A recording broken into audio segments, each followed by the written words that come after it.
many sisters here tonight, but if someone would take 5, sister side.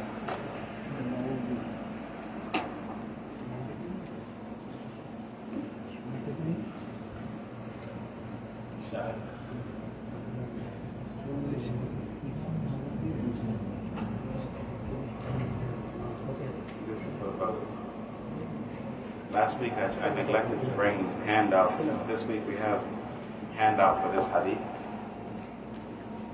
This is hadith 30. Hadith 30 of the 40 hadith that we're covering tonight, inshallah.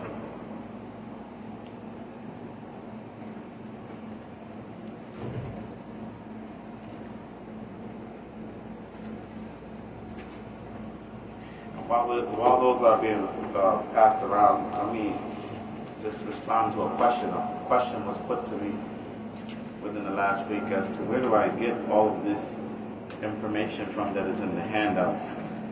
When we started the class, I mentioned that this has been a class that, alhamdulillah, by the grace of Allah, I've been teaching a book that I've been studying, but a class that I've been teaching for about 11 years now. And over the years, with any explanation that I come across for the 40 hadith of An-Nawawī, I like to purchase it and keep it. And so, alhamdulillah, you'll find it in some explanations. A lot of the explanations, they have shared explanation, meaning each one will mention certain key points. But then there are some explanations where some scholars will actually go in more detail regarding some things than the other. In some explanations, they will mention something about the hadith that was not mentioned in the other explanation. So anytime I find those things, I go back to my notes on the computer and I add them in there. So that's how we have this. And this is one of those hadith that we have a lot. It's actually 3 papers, double-sided. I have the original, so it's 6 here. The front page is the hadith, which is the main bulk of what we're going to cover. The second page, which is the back side, talks about the pledge of Ridwan. And that is because the companion who narrated this hadith, Abu Tha'laba al-Khushani radiyallahu anhu, he was from Ahlul Bay'at al-Ridwan. We're going to talk about that a little tonight. And then in everything else, the other, we just have details. Details regarding this section on the front. It says selected lessons and benefits. We put the point there, and then this supplemental handouts, it just gives details. Gives ayat from the Quran that are related to the topics like this. Just so you have an understanding of what you have in your hand, so when you leave here, even if for some reason we didn't cover something in great detail, you can actually go back and read it on your own, which you should. You should read it on your own. A teacher who's teaching a class, he can, and speaking, sometimes, we forget, and we can even make mistakes. We're human beings. But when you go back to what's written, it's less likely to have mistakes. And even there can be mistakes, right? Because the person who did it, a human being, right? We're moving. We took a break in Ramadan from 40 hadith, and then there was a couple of times the class was canceled. But even with that, we are on hadith number 30, and there's 50 hadith that we're going to cover all together. So we're more than halfway through. All right? So this is hadith al-thalathun, the 30th hadith. An Abi Tha'laba al-Khushani جرثوم ابن ناشر رضي الله عنه عن رسول الله صلى الله عليه وسلم قال إن الله تعالى فرض فرائض فلا تضيعوها وحدد حدودا فلا تعتدوها وحرم أشياء فلا تنتهكوها وسكت عن أشياء رحمة لكم غير نسيان فلا تبحثوا عنها حديث حسن رواه الدارقطني وغيره. On the authority of Abu Tha'laba al-Khushani, whose name was Jurthum ibn Nashir, may Allah be pleased with him, who narrated from Allah's Messenger sallallahu alaihi wasallam that he said, "Verily Allah, the Most High, has laid down the religious obligations, so don't neglect them. He has set boundaries, so don't overstep them. He has prohibited some things, so don't violate them. He remains silent about some things as a mercy towards you, not due to forgetfulness, so seek not after them." Very brief hadith, but a very, very, very important hadith. The scholars consider this hadith to be a aslan, a foundation, in the usul, the fundamentals of the religion, as well as the furur, the subsidiary matters.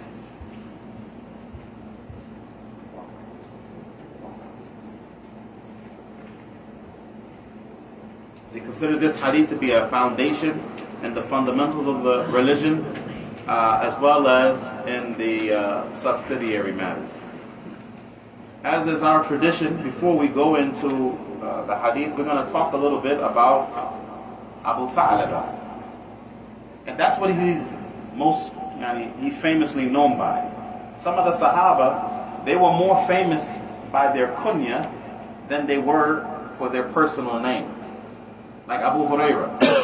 Abu Huraira, most people do not refer to him as Abdurrahman ibn Sakhr. They say Abu Huraira. He was more popular for his kunya.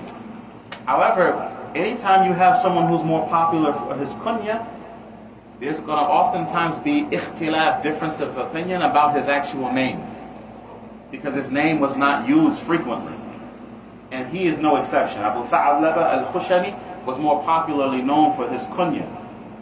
However, what is most popular regarding his name is that it is Jurthum ibn Nashir. May Allah be pleased with him. Alright, we said that he was from the people who gave the pledge of Ridwan. Who can tell us briefly, quickly, when did the pledge of Ridwan occur? The 6th year of the Hijrah. During which event did this occur? The Treaty of Hudaybiyah. Alright? You brothers are in the Sirah class, right? You come to the Sirah class. Did you get to the 6th year? Right now. You're right there right now, huh? Wallahi, ya ikhwan, the seerah of the Prophet ﷺ is so important. We got to study it. The 6th year of the Hijrah, every year of the Prophet's prophethood, something big happened. There was always something going on. The 5th year of the Hijrah, so many things occurred, right? The ayat of hijab, the verse concerning the hijab was sent down, revealed during the 5th year of the Hijrah. During the 6th year of the Hijrah, a lot of things occurred, and one of them was the Treaty of Hudaybiyah, Sulh Hudaybiyah. Alright? During this treaty, how many men, another question, how many Muslims accompanied the Prophet ﷺ? 1,400, the most accurate. Scholars differ about the exact number, but 1,400 is the most popular agreed upon number. It was 1,400. So in Surah Al-Fath, which is chapter 48, if I'm not mistaken, of the Quran, when Allah says, "Verily, indeed, we have given you a Fathan Mubina, a manifest victory." And then Allah said, when they gave the pledge to you underneath the tree. This pledge Allah is talking about is called the pledge of Ridwan. And what is important to know about this pledge, those brothers who just came in, you can grab the handout here. This pledge, Jabir ibn Abdullah, may Allah be pleased with him, he said that Allah's Messenger sallallahu alaihi wasallam said, "La yadkhulu an-nar ahadun mimman baya'a tahta ash-shajara." No one will enter the hellfire who gave the pledge underneath that tree. It's the words of the Prophet sallallahu alaihi wasallam. And this hadith is collected by a number of scholars, Abu Dawood, At-Tirmidhi, and Ahmed, and it's an authentic hadith. No one who gave the pledge to the Prophet underneath that tree will enter the hellfire. Nobody. That means two things. One, they promise Jannah, and two, they will not stop. There will be no stops along the way for them. They will not enter the nar. And this is from the strong proofs for those who speak ill of the Sahaba and who curse the Sahaba, or say that some of them apostated and the likes of these things.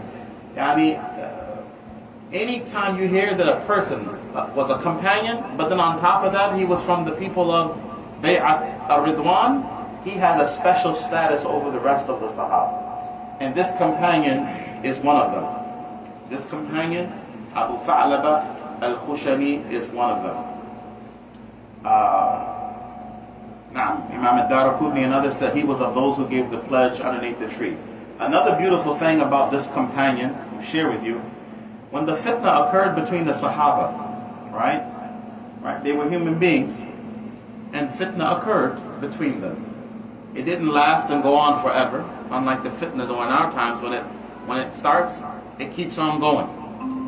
During the time of the Sahaba, the situation is different. Those people feared Allah, and when they differed based upon their ijtihad, and they still follow the Islamic guidelines. Any situation, this companion, Abu Tha'laba, is one of those companions who never got involved in the fitna. When the fitna occurred between the Sahaba, there were some who never got involved. Abu Hurairah never got involved. Abdullah ibn Umar never got involved. He is also from those who never got involved. Didn't take any side, did not get involved. And that's something good for a Muslim to know, because in many cases, yes, and sometimes you have to take a position, but not every event or occurrence requires that everybody has to take a position. Sometimes your position is just to stay out of it. Because it's what? Fitna. And when it's fitna, there's oftentimes confusion. And when there's confusion, you don't want to get involved and possibly be in the wrong. Anyways, he never got involved in the fitna, and he died in the 75th year of the Hijrah. So he's another one who lived for a long time after the Prophet's death. Sallallahu Alaihi Wasallam. And this man died while he was in sujood. The angel of death, it came and took him while he is in prostration. What a beautiful way to die. Do you remember a few years back when when in the Haram, one of those big cranes came down and a lot of people died? I remember seeing pictures of people who were in Salah when they died. Yes, you feel sad, but wallahi, happy for these people. That's a beautiful death. To die during Hajj, to die in these type of situations. Can you imagine? The person is going to be resurrected upon what they died upon. Actions are by their endings. إِنَّمَا الْأَعْمَالُ بِالْخَوَاتِيمِ. Imagine Allah take your life and you're in sujood, you're in salah. Allahu Akbar. What better way to go? That was him. Okay. So, in going in the hadith, again, the Prophet ﷺ said, what means verily Allah has laid down fara'id, religious obligations, so don't neglect them. He has set boundaries, so don't overstep them. He has prohibited some things, so don't violate them. And He, Tabarak wa Ta'ala, has remained silent about some things as a mercy towards you, not due to forgetfulness, so do not seek after them. So concerning the fara'id, the obligations, and notice the hadith, he calls them fara'id. Fara'id is plural for fard. Fard in Arabic means binding, an obligation. And in Islam, it means something that is what? Wajib. Most of the Muslim scholars do not differentiate between the word fard and wajib. There's only, from the schools of thought, there's only one school of thought that distinguishes between them. What school of thought is that? Imam Abu Hanifa and his school of thought, they distinguish between fard and wajib. And what they intend by fard is that which the obligation came about due to a dalil that's qat'i. A dalil or proof that is, in their view, qat'i means it came from the Quran, or two, it came from a hadith that's mutawatir.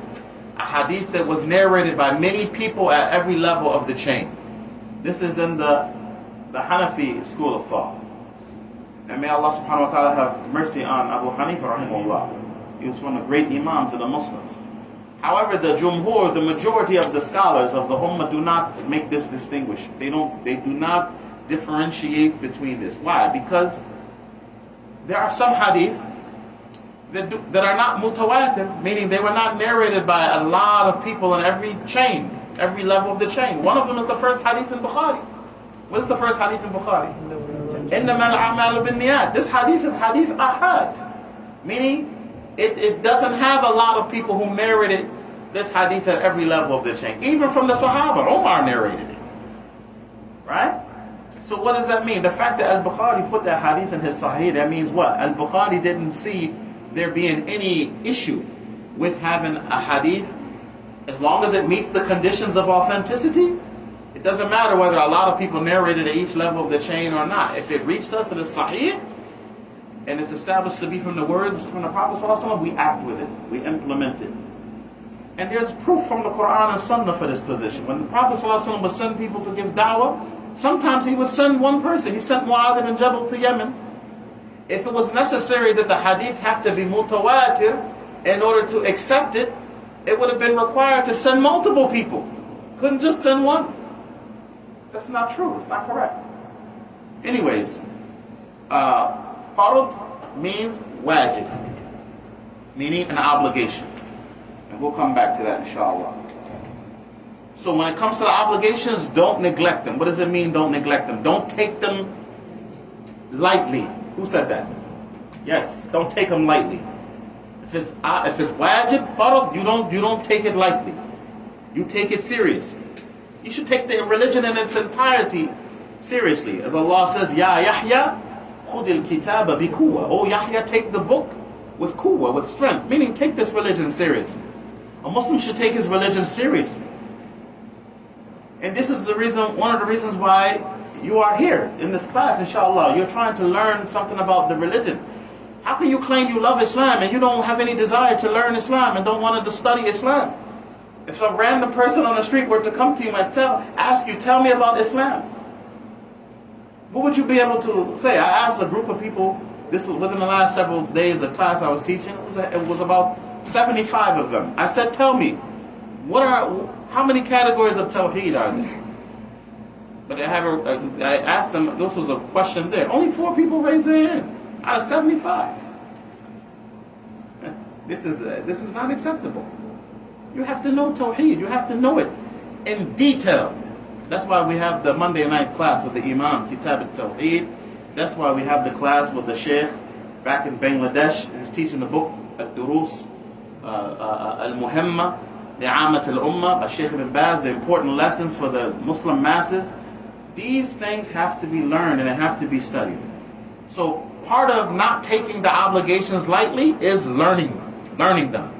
The scholars said, "Ma wajaba alayka fi'luhu, wajaba alayka ta'allamuhu." Anything that is obligatory for you to do is obligatory for you to learn. If it's obligatory for you to do, it's obligatory for you to learn. You will not be excused for ignorance when you have the ability to learn that. As it relates to the prohibitions, Allah said, or the Prophet ﷺ said, don't come near to them. He didn't say don't do them. He said don't come near to them. وَلَا تَقْرَبُوا الزِّنَا. Don't come close to fornication. Alright, that's stronger. That's a stronger prohibition than actually saying don't commit zina. It said don't even come near to it. Also, the Sharia commands us to be far from the haram, while at the same time it prohibits us from indulging in it. In other words, a Muslim can't go to, your work colleagues invite you out to a party and it's at a bar. You can't go to the bar and say, well, I wasn't drinking anything. I was just there. But I wasn't consuming. That's haram, based on this principle that we're mentioning here.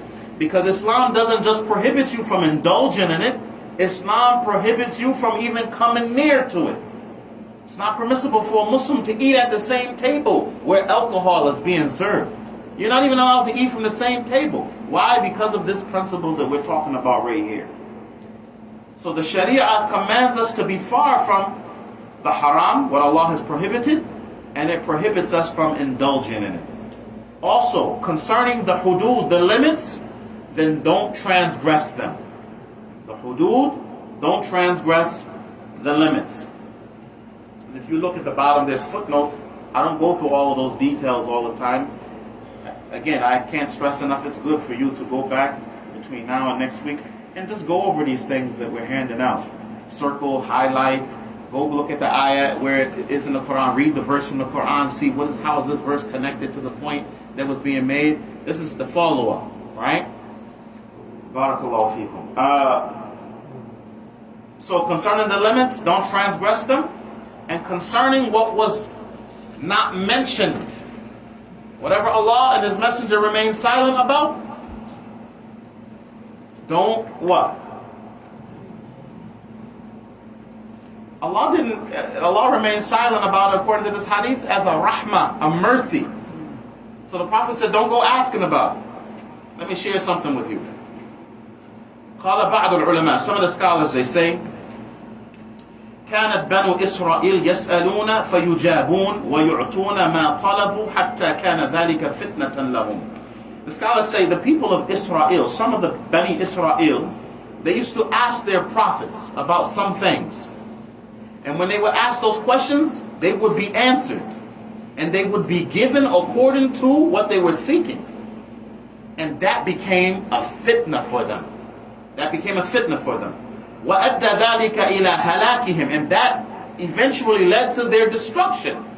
There's another hadith in the 40 hadith where the Prophet ﷺ said, whatever I have ordered you to do as much as if you are able to. Whatever I have prohibited you from, stay away from it. And then he said, verily, that which destroyed the people before you was their frequently asking questions to their prophets. Asking questions, I don't mean asking questions like the questions that you should be asking, like seeking knowledge. No, for example, Allah, in Surah Al-Baqarah, beautiful example. The surah is called Al-Baqarah from this incident that occurred, right? Something occurred between Bani Israel. They wanted Musa alayhi salam to intervene, settle the dispute. Allah subhanahu wa ta'ala revealed to him, Inna Allaha ya'murukum an tadhbahu baqarah. Verily Allah has ordered you to slaughter a cow. At that moment when Allah ordered them to slaughter the cow, it was very easy, very simple. They could have went and got any cow and slaughtered it, mashallah. But what did they do? They said, what color cow? What's the size of the cow? And what about this with the cow? They kept asking. The more they asked, the more Allah subhanahu wa ta'ala would give them, and until it became something almost impossible to fulfill. All of that came about as a result of them asking these questions that are not beneficial.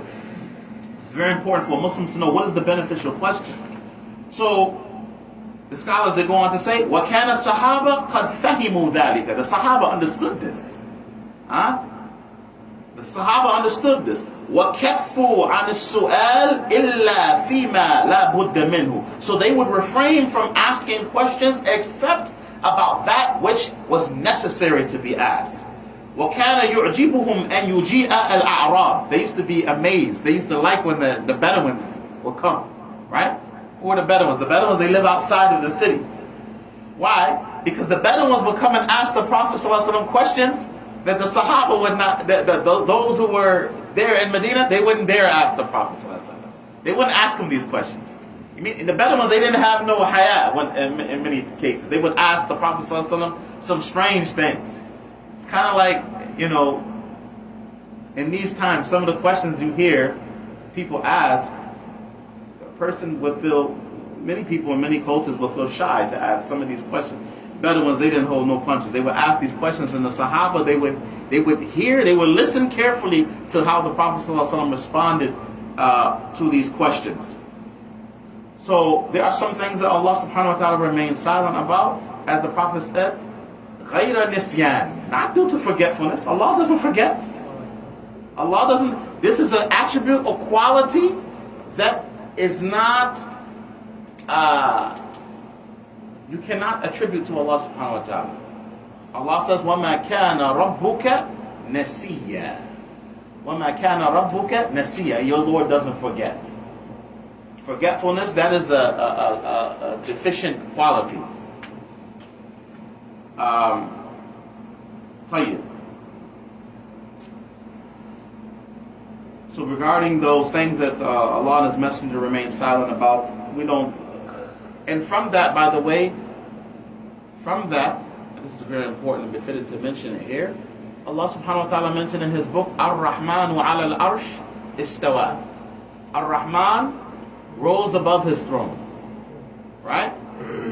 There was one day a man inside of one of the classes of Imam Malik ibn Anas, rahimahullah. And Imam Malik mentioned this verse, and the man said, Ya Imam, Kayfa istiwa? How did Allah rise above His throne? Imam Malik, rahimahullah, he put his head down and he became angry. And when he raised his head, he said, Al-istiwa ma'loom is known.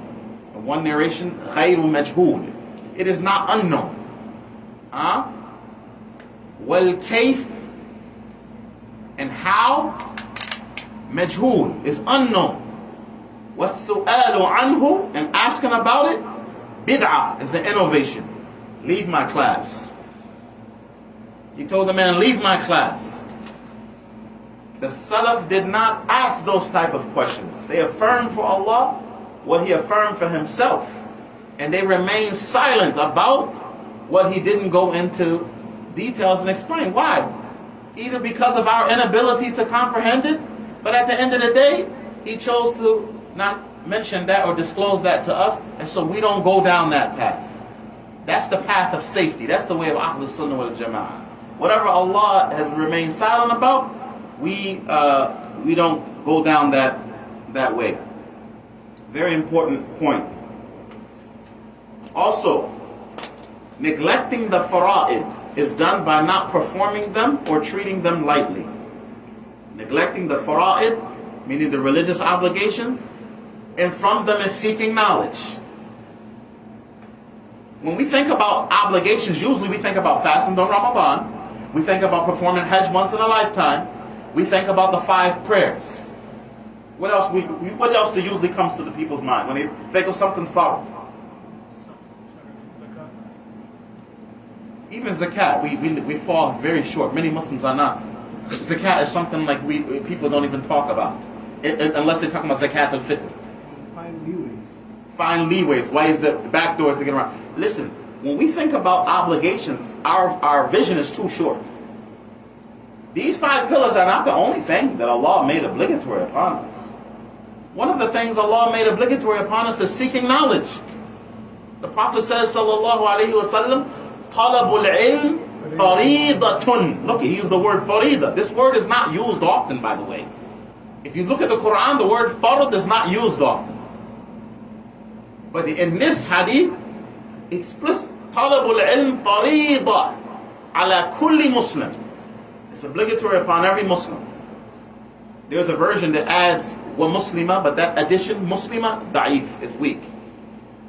When he said upon every Muslim, that includes what? The women as well. The men and the women. Talabul ilm farida ala kulli muslim. Seeking knowledge is obligatory upon every Muslim. So if it's obligatory upon every Muslim, let's go over this. We have 5 ahkam. We're going to learn this together, inshallah, today. If you didn't know it before, we're going to learn it today. There are what we call ahkam taklifiyah. The religious obligations. There are 5. The first, wajib, which we can also call fard. The second, mustahab. The third, haram. The fourth, makruh. The fifth, mubah. Right? Fard or wajib means an obligation. What is an obligation? That thing which if you do it with the intention to please Allah, you gotta add that. If you do it with the intention to please Allah, you get a reward. And if you don't do it without any excuse, you are deserving of punishment. This is a better one. Some scholars say you get a punishment, but actually the scholars who do tahqiq, they say you are deserving of punishment. Why? Because there are people who will come on the day of Yawm al-Qiyamah, they will be deserving of punishment, but Allah subhanahu wa ta'ala, by His mercy, He will forgive them. He will admit them into paradise without punishing them. So what's better is to say, that which, if you do it with the intention to please Allah, you are rewarded. If you leave it, you are deserving. Mustahiq. Lil-uquba. You are deserving of punishment. The second, mustahab.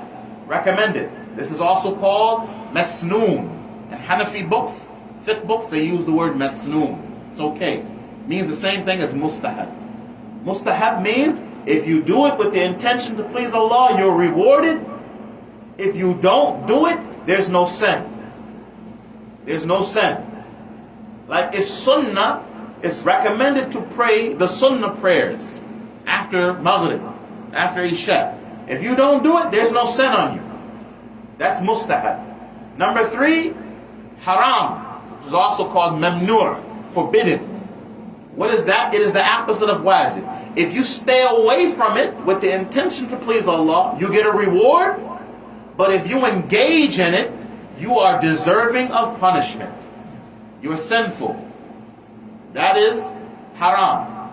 Number 4, makruh. We often put dislike, but we need to change that word dislike. Call it hated. When you say dislike, it makes it, people treat makruh like it's, you can hear a Muslim, you tell the guys, brother, you should not do this. Astaghfirullah. The brother say, it's just makruh. It's just makruh. A'udhu billah. No, it's not just makruh. And even if we go with makruh meaning dislike, who dislikes it?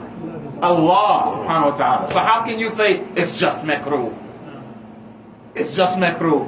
That means what? When we talk about what our spouses like and don't like, we don't treat it like that. You don't say, it's just something my wife dislikes. It's just something that my husband dislikes. So why would we say that about something that Allah dislikes?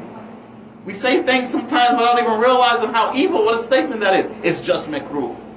Right? So this is number 4, makruh. Makruh is that thing which if you stay away from it with the intention to please Allah, you get a reward. But if you indulge in it, there's no sin. Like eating or drinking with your left hand. Eating and drinking while standing. Right? It's makruh. And the 5th is mubah, which is also called jaiz. It means allowed, permissible. There's no reward if you do it. There's no reward if you don't do it. But if you do something that is permissible with the intention to please Allah subhanahu wa ta'ala, that could actually change. You can get a reward for that. There are certain things that we do that fall under the category of permissibility. For example,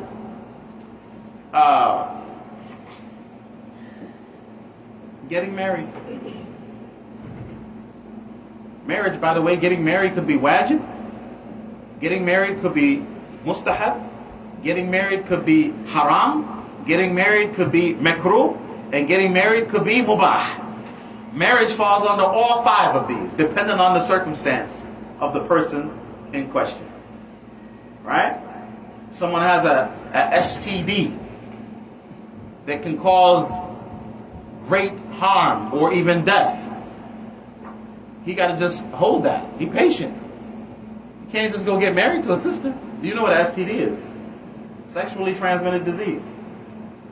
Right. There are some people, they have to get married.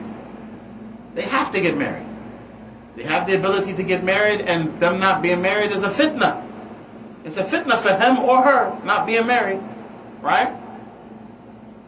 Anyways, so these are the 5 ahkam, and it's very important to know what each one of these are. And the handouts I gave you, we have a section in there dealing with that.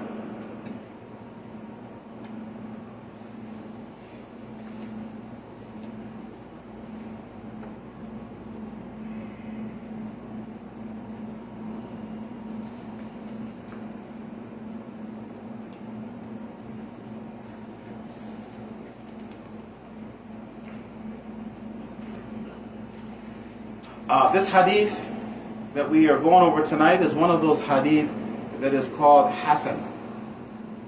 This hadith by itself by itself is weak. It's hasan because of other narrations.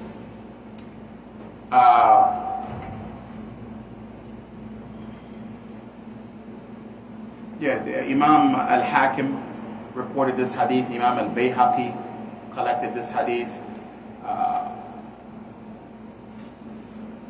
So with those narrations, and many Sahaba narrated narrations similar to it. Those narrations all together make it hasan. As for this narration itself, just looking at it by itself, it's actually weak, because one of the people in the chain, his name is Makhul. He was a tabi'i, a famous tabi'i. He never took hadith from Abu Tha'laba. He didn't take any. So that they call this hadith where tabi'i is saying, narrating from somebody, and it's known that he didn't take from him. We call this hadith munqati'. It's broken. The chain is broken. Right? However, the hadith, the narration is hasan li ghayrihi, due to other narrations collectively making that hasan. So I wanted to just share that with you all. Any questions? I will share something. Please do. When you say asking questions, one brother told me the masjid, brother said, 250 feet, don't leave gas to the shaitan. He also said, I see shaitan in the form of lamb or goat. So other brother said, well, if I fill up the gaps in between brothers, how about gaps between me and my two legs? Can shaitan come in there? Can shaitan come in front? Can shaitan come in back? So unnecessary questions. These are unnecessary. The brother is saying, when the brothers are lining up for the salah, we're saying close the gaps. Don't leave any gaps between you and your brother, right? Because the shaitan, don't leave any spaces for the shaitan to come in between. So you may find somebody, and this is common these times that we live in now, you will find somebody who say, okay, I get what you're saying, but what about the big gap between my two legs? Huh? That's a true story. Huh? It's a true story, huh? And the person who said it, he is the president of a big masjid in Bukhari. Subhanallah. La ilaha illallah. One who said, can shaitan come between my legs? He is the president of that masjid. This is ignorance. This is ignorance. And this is one of the things that occurs oftentimes. These type of questions come from arrogance. The Prophet ﷺ was with his Sahaba one day, and they were eating, and he saw a man eating with his left hand, and he was putting his hand all around the plate. And so he told the man, eat with your right, and eat what's in front of you. So the man said, I can't use my right hand. So the Prophet ﷺ said, may you not be able to use your right hand. May you not be able to. And he was never able to do it. There's another narration. The Prophet ﷺ said, when any of you wakes up in the morning, let him not put his hands in the water that he's going to make wudu with until he first washes his hands, because none of you knows where his hand spent the night. So a man said, I know where my hand was during the night. I know where my hand was during the night. The narrator said the next morning the man woke up with his hand in his rectum, in his anus. This is punishment. Why? Because this is arrogance. Why can't you take what the Prophet ﷺ said? He doesn't speak of his own hawa. You and I both know very well, when we go to sleep at night, when you're sleeping, you don't know. You don't know everything that you say, let alone everywhere you put your hands or whatever the case may be. The Prophet ﷺ is teaching you something. Wash your hands before you put your hand in the vessel to make wudu. And this man, he makes this statement. And you find people like that. You'll find people who ask questions, and then when you check them about the question, they say, oh, I'm just trying to ask to get clarity. You can't be trying to ask to get clarity if your tone and if the manner in which you're speaking is not that of someone who's asking to seek clarity. You're asking because you're challenging. Well, what about this? Well, what about that? Well, what about this? That's not for you to do. That's not from the way of the believers. The believer, his main concern, when someone comes to him and says, Allah said such and such, the Prophet ﷺ says such and such, for the believer, his main concern is it sahih? If you say it comes from the Quran, you know, it's Quran, khalas. It stops there. He said the Prophet ﷺ said, well, that's hadith sahih? You sure? If I'm certain the hadith is sahih, you don't ask, well, is it mutawatir? Is it no? Is it sahih? Is sahih? Khalas. Sami'na wa ata'na. We hear and we obey. Look at the hadith of the Prophet ﷺ, where a man came to the Prophet ﷺ and complained about his brother's stomach. He said, Ya Rasulullah, my brother's stomach is bothering him. He had some type of discomfort in his stomach. The Prophet ﷺ said, give your brother honey. Give him honey. Give him asal. So he went and he gave him the asal. And then he came back and said, Ya Rasulullah, I gave him the asal, but he's still feeling what he's feeling in his stomach. The Prophet ﷺ said, give him asal. Go and give him some asal. Give him honey. And he came back the third time. He said, my brother still feels what he said. He said, Allah has spoken the truth and the stomach of your brother has lied. It's a hadith sahih. صدق الله وكذب بطن أخيك وكذب بطن أخيك. Allah has spoken the truth and the stomach of your brother has lied. The Prophet ﷺ didn't speak of his hawa. وَمَا يَنْطِقُ عَنِ الْهَوَىٰ إِنْ هُوَ إِلَّا وَحْيٌ يُوحَىٰ. He doesn't speak of his own desire. And the Sahaba understood this, Shaykh one. They were not like us. Look at this hadith. During the hadith, we covered this hadith already. In this 40 hadith, is hadith number 4. Hadith number 4, the 40 hadith. The hadith of Abdullah ibn Mas'ud. He began his hadith by saying, حَدَّثَنَا الصَّادِقُ وَالْمَصْدُوقُ. As-Sadiq, the truthful one, wal-Masduq, the one deserving to be believed and trusted, he narrated to us. What is the hadith? What did he say? Each and every one of you was brought together in his mother's womb for 40 days as a nutfa. Then for a similar period as a alaqa. Then for a similar period as a mudgha. Then Allah, nutfa is the fluids from both the man and the woman. Alaqa is the clot, the clinging clot. Mudgha is the piece of flesh. Right? Allah talks about this in Surah Al-Hajj.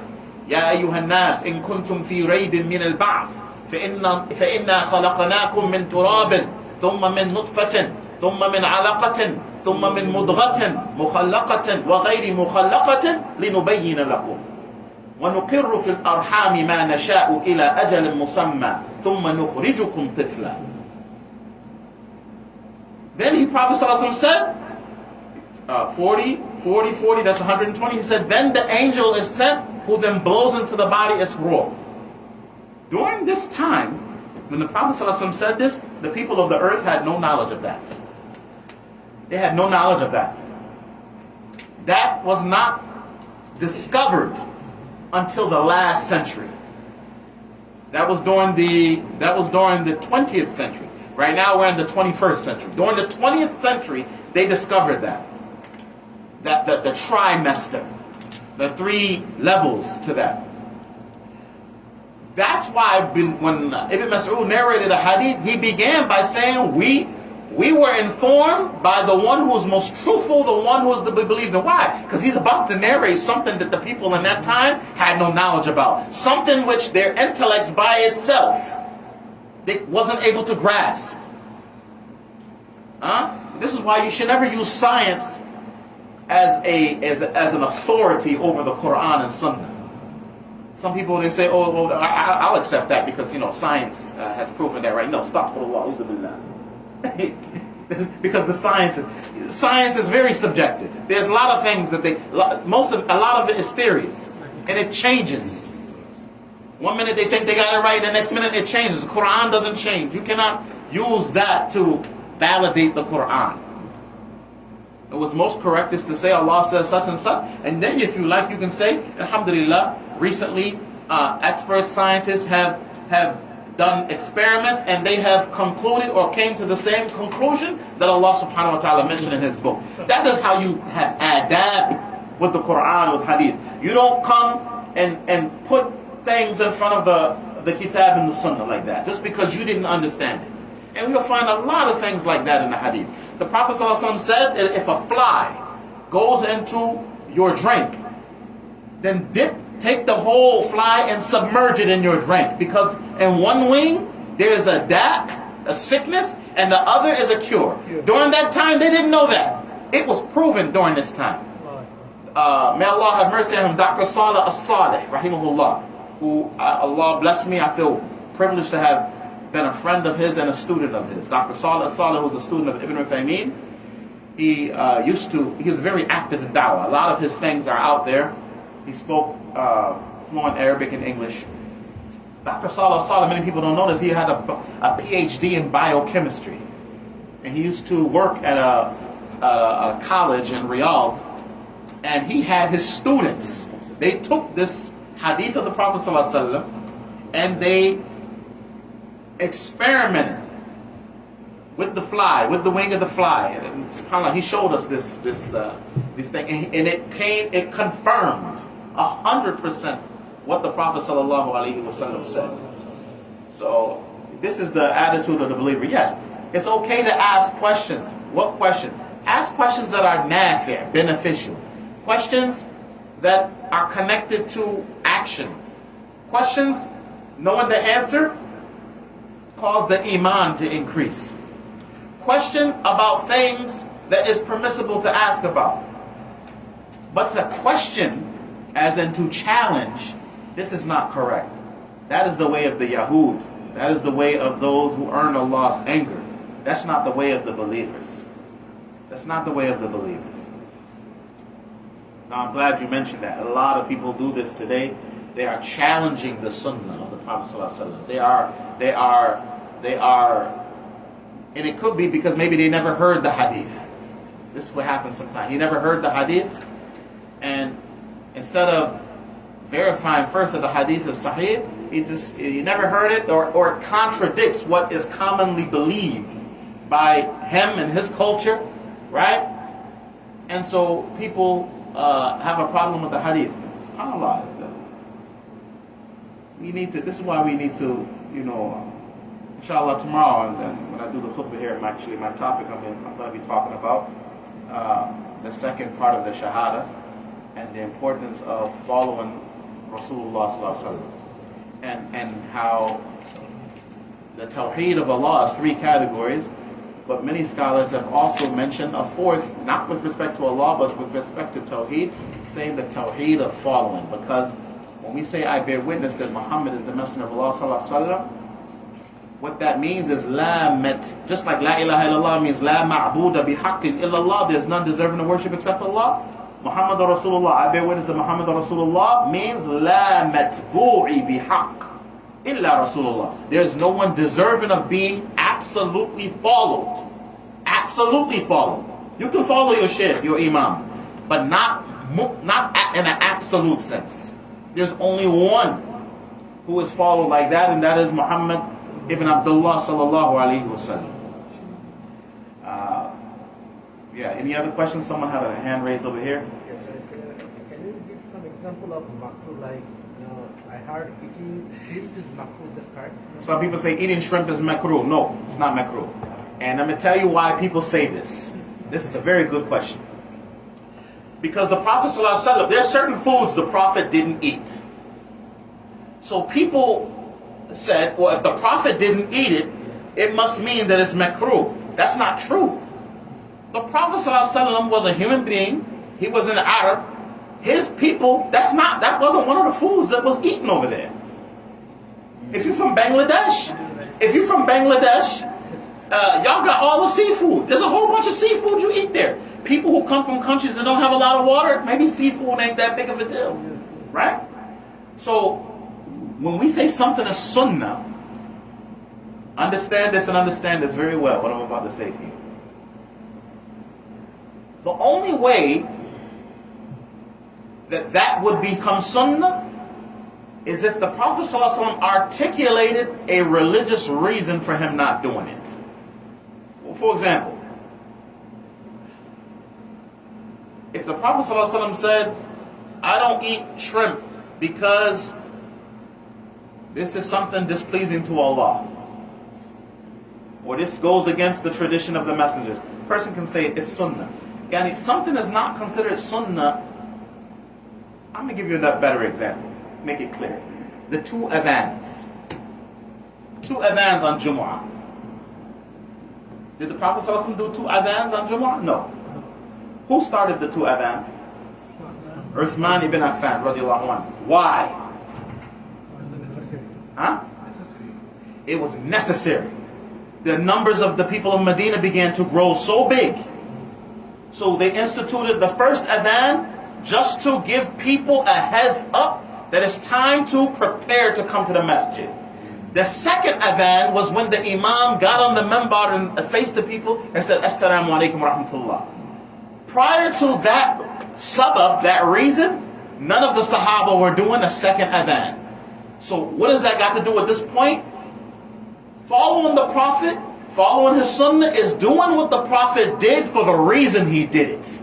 Leaving what the Prophet left for the reason he left it. It's very important. If the reason he abstained from something was because of personal reasons, he just didn't like it, you can't say that not eating shrimp is sunnah. That's not true. That's not true. The Prophet ﷺ, flip side, the Prophet did certain things. The Prophet wore a thobe. Why did he wear a thobe? That's what his people wore. The Arab people, that's what they wore. They wore a thobe. They wore a turban. Does every Muslim today have to come and do that? It's not required to do that. When I go to work, personally, most of the time at work, I don't wear a thobe. I do that intentionally, even though I like the thobe. I do it intentionally because some people believe that to be a Muslim, you have to do that. I want to show them with my actions that that's not a requirement to be a Muslim. Just like wearing a kufi is not a requirement to being a Muslim. The Prophet ﷺ did certain things and he avoided certain things. Before you say it's sunnah to leave it or it's sunnah to do it, you have to understand why did the Prophet do it. Obviously, if it was something related to ibadah, worship, you automatically say it's sunnah. He did it. Why? Because it's worship. When it comes to matters dunyawī, worldly matters, before you say it's sunnah, you have to first find out what was the circumstances behind the Prophet ﷺ doing that. For example, the Prophet ﷺ said, this hadith is a Sunan Abi Dawud. He said, I used to prohibit you from visiting the graveyards. And then he said in the same hadith, but visit them, for verily they remind you of death. Why did the Prophet prohibit the Muslims in the beginning from visiting the graveyard? Remind dead. Huh? Remind dead. No, and why did he prohibit them initially? Because people used to worship at the graves. So because of that circumstance, the Prophet Islam wants to do what? We have a qaida that says, Dar al-mafasid muqaddim ala jalb al-masalih. Preventing the harm is given precedence to bringing about the good. So he prohibited the Muslims from going to the graveyards in the beginning because people used to worship at the graves. However, when there was no longer any concern about people doing that, he then said what? Visit the graveyards. Can someone come today and say, it's sunnah not to go to the graveyard? No, you can't say that. You can only say that if you are in a place or in a situation that resembles what the Prophet ﷺ situation was in the beginning of the affair. You have in Muslim countries today people who have worshiping graves. Unfortunately, it's there. I saw it with my own eyes. It's not something I heard from the Sheikh or read it. I saw it with my own eyes in Pakistan. In Pakistan, when we wanted to leave the marketplace and go back to my house, we were staying in F11. Islamabad is a city that's on a grid. The whole city is divided in letters and numbers. So F11 is in a very nice area. The marketplace is closest to us in the G section. G10, G11. So we would go there, buy what we want, and then when we wanted to take the cab back, the cab that we had to look for is the cab who was saying, Ghalli, Ghalli, Ghalli. Ghalli is the name of a shrine near where we lived. It's so popular that that's how he would get his customers. You want to go anywhere over there? You got to go towards the Ghalli. What is the Ghalli? The Ghalli is a shrine.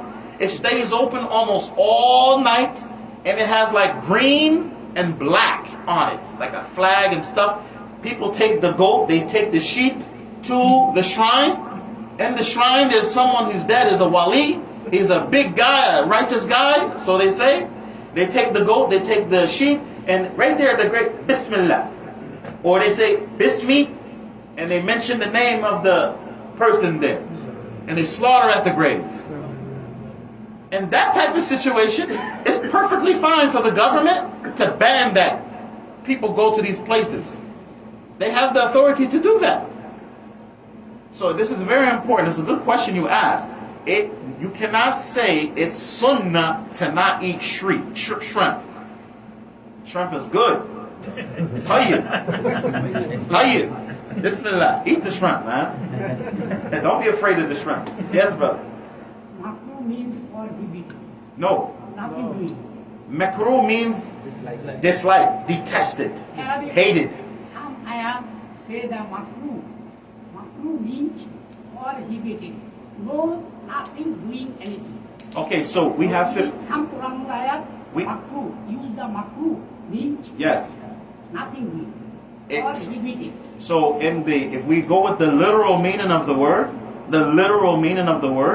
from the standpoint of the language, we can say hated. For example, the Prophet ﷺ said, "Inna Allah kariha lakum thalathan." Verily Allah kariha lakum. We use the word makruh. Kariha lakum thalathan. He detests three things for you. Qil wa qal, gossiping, ida'atul mal, wasting wealth, wa kathratu su'al, and frequently asking questions. Here it means prohibited. But I'm talking about the technical meaning of makruh. I'm not talking about the literal meaning of makruh. When we give meanings, it's important to differentiate between the literal meaning and the technical usage. You understand what I'm saying? Like the word iman. There's a difference between the literal meaning of iman and the religious meaning of iman. When Allah says in the Quran about the person who's when Allah uses the word yad in the Quran, yad refers to from here to here, from your tips to your elbow. This is yad in Arabic. When the Prophet ﷺ told us to cut the hand of the thief, are we supposed to cut from here to here, or do we cut from here to here? We cut from here to here, not all the way here. So there's a difference between the al-ma'na lughawi, the meaning according to the language, and al-ma'na al-shar'i, the legislative definition of that. So that's why it's important to know the terms. Even in some of the madhahib, like either Abu Hanifa, in some of the madhahib, the schools of thought, the Imam used certain terminology to mean one thing. Like, for example, if Imam Ahmad said this is kariha, he intended haram. So that's a whole other topic. And that's becoming familiar with the terminologies used by the scholars in a particular school of thought or in a particular region. And this is where studying comes in. Studying and learning the religion and learning and becoming familiar with the ibarat, the expressions that are used, is very, very important, because many people have fallen into big errors because of not making these distinctions. And Allah knows best. Allah knows best. Take with you, if you didn't get a handout, feel free to take it. I strongly encourage you to go over these things, inshallah. To go over these things, and inshallah, this coming week, my intention is to have the class. If we end up canceling the class, Brother Nu'man is going to make the announcement in the group. There's a possibility I'm going to be taking a trip. So, but the intention is to have the class. So inshallah, put it in your mind, we're going to have the class, but just prepare yourself, all right? سبحانك اللهم وبحمدك أشهد أن لا إله إلا أنت أستغفرك وأتوب إليك.